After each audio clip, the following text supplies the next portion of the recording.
name is Desmond Tutu and Diega. I'm 26 years of age, and I'm one of the beneficiaries of H.O.P.E project. I have been raised by a single mom. I've been raised by a single mom. Her name is Victorina Nagwire. She passed on 2013. That was 7th 2013. And I want to say that she has been our breadwinner by providing for our family.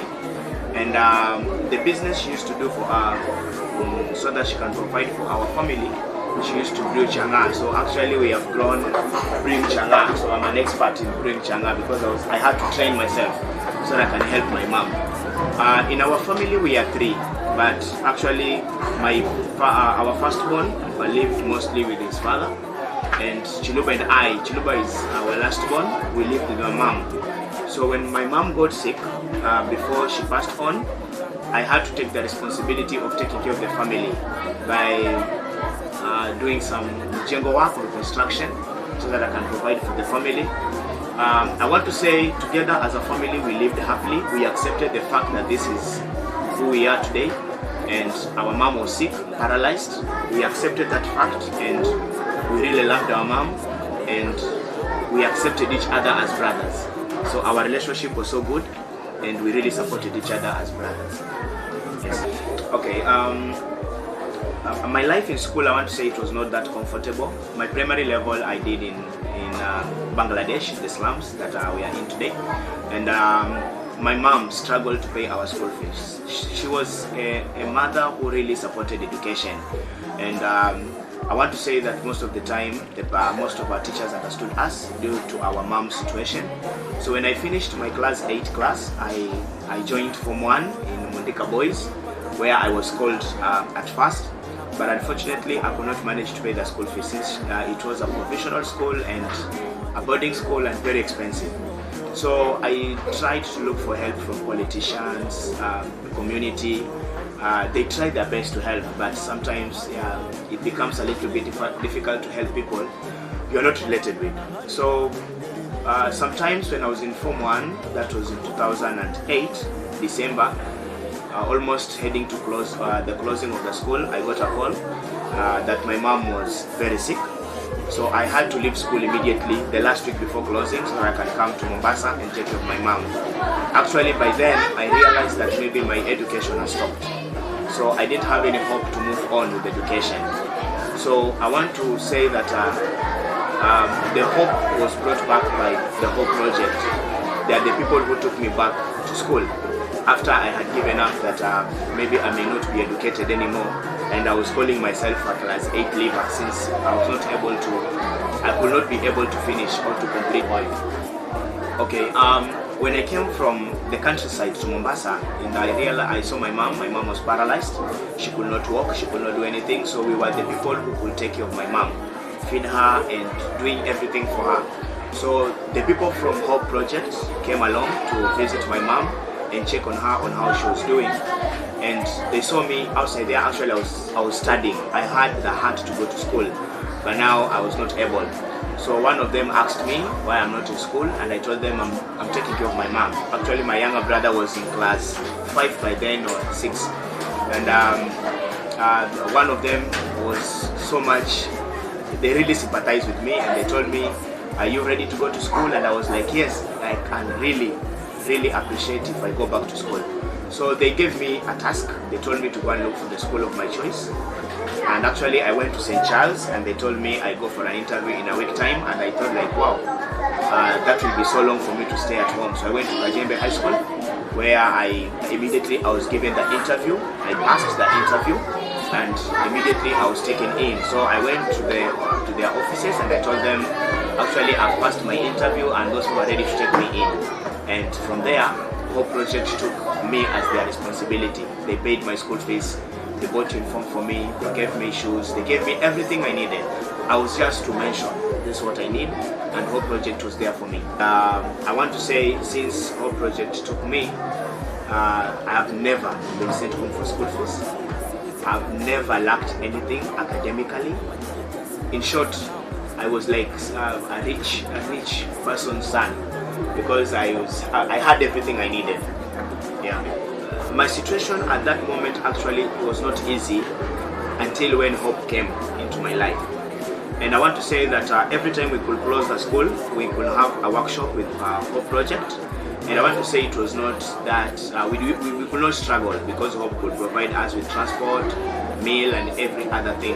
So this one enabled us as children or as adolescents to go and share our challenges, what we are passing through, and with the help of their guidance, with the help of their advice, they could advise us on the best way to handle our parents, the best way to handle ourselves. Actually, by then, it was like one thing that Hope Project gave us as a challenge. They wanted us to perform, and as a person, I want to say it was our responsibility to perform. That's the only way we could tell Hope thank you, because we had all the material we needed, we have everything we needed. And the library at Changamwe, it was open for us, so that we can go there and study. We can borrow materials to read, and we return the following weekend. So I want to say it was easy for us to access material to read. So every learner had no excuse to fail, and I want to say that all the way around we were mentored.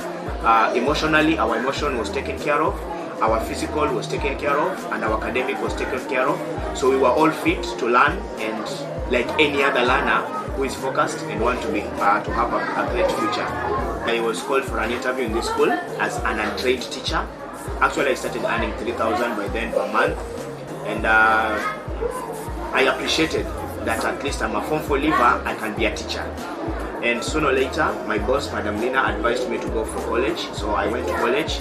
That was the year 2015, 2016. I did my diploma in ECD course at Islamic Teachers College, which I was able to sponsor myself, or to pay for myself with the help of Madam Lina.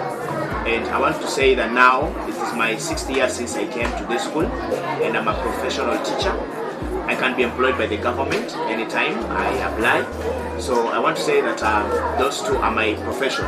Actually, during my part time, I also do film production, and I do weddings for people. And per wedding, you can earn between 15,000 to 50,000. It depends with the client you have got.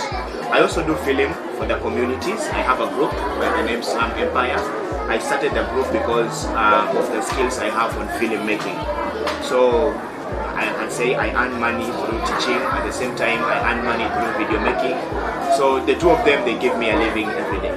For anybody who will be watching this, I'm a person, or I'm a product of the slum. And when we talk about the slum, it means the worst. The slum actually stands for the worst life somebody can ever live in. This is where most of our children have no hope. This is where most of our children wake up in the morning and they see their parents without any future. Their parents are drunk. They depend on alcohol to survive. They make alcohol to be like any other basic need. The slum is where there is all of the insecurity matters. People in the slum, they fight for the survival. It's always about survival for the fittest. And I want to say, and I want to believe, as one of the product of the slum, that if you have nobody to hold your hand and lift you from the slum to the next level, then you are like a dead person living in this world, because you have no hope, you have no future. Everything that you do, it depends on you and your God. So I want to say that most of the people, most of the youths, even some of the people of my age, some people that I learned with do not exist, because the life in the slum does not give you the opportunity to exist. People survive by stealing from people. People survive by taking drugs. People survive by doing all sorts of things that is bad. And the reason as to why such slums need help is because this help is the only hope for the slums, especially the slums of Bangladesh and all the other slums in the country. If we get people who can come and hold these children's hands and give them hope and lift them to the next level, these people will have a future. And I have hope that in future. My teacher's called Mr. Desmond Tutu. He came in this school when I was in class 4 until now in class protector. He relates to our parents. He is very kind to us and to our parents. Our parents love him very much because he's a great teacher. He teaches us very well. He teaches science and maths since we came into school till now. And he's working with academic. My name is Funde Danyango. I'm in class 7 and our head teacher is called Mr. Desmond Tutu. He came in this school since I was in class 3. He has been a good teacher to me. He's teaching us science and I've seen much improving in his subjects. And also this teacher is very kind to all pupils and parents. For example, he's a kind teacher who is interacting with every student in this school. Yeah, my name is Lena, Director of Gift School. Gift School was started in the year 2002. It is a school in the slums that is helping the overseas. I met Desmond Tutu in the year 2013. I get to know him through one of the teachers who came to this school, Mr. Dennis. And he told me that he knows a boy who is very good, very humble, very hardworking, who is working in casual jobs. He's doing some construction, but he went to school. He's a Form 4 leaver. And he told me if I could try him and make him a teacher, he would be very happy. Because he told me the boy is young. It's like he depends on himself to feed himself. It's like he's an orphan. And so I was interested to meet him. So Desmond was introduced to me. And so he started to work in this school in the year 2013. But before long, I realized that he's a very talented young man, a very good singer. He can compose, he can do poems and so many things. And in a very short time, he was the best of the best and he became my son. It's like I adopted him from there. And so I started to encourage him. We had some cameras in the school, laptop, and he started to learn to do the things on his own. Because before he came here, he told me he had some little knowledge on that. So he became so good to the teachers, to the children, to the parents, and to me also. So the next thing I did was to encourage him to be a qualified teacher. So I encouraged him to go to a teaching course, TTC. And he was willing to take that. And as I speak now, he's now a trained teacher, he's a registered teacher, and he is my head teacher. And he's the one who takes care of the H.O.P.E because he's a registered teacher. Above all, I would say he has turned this school upside down.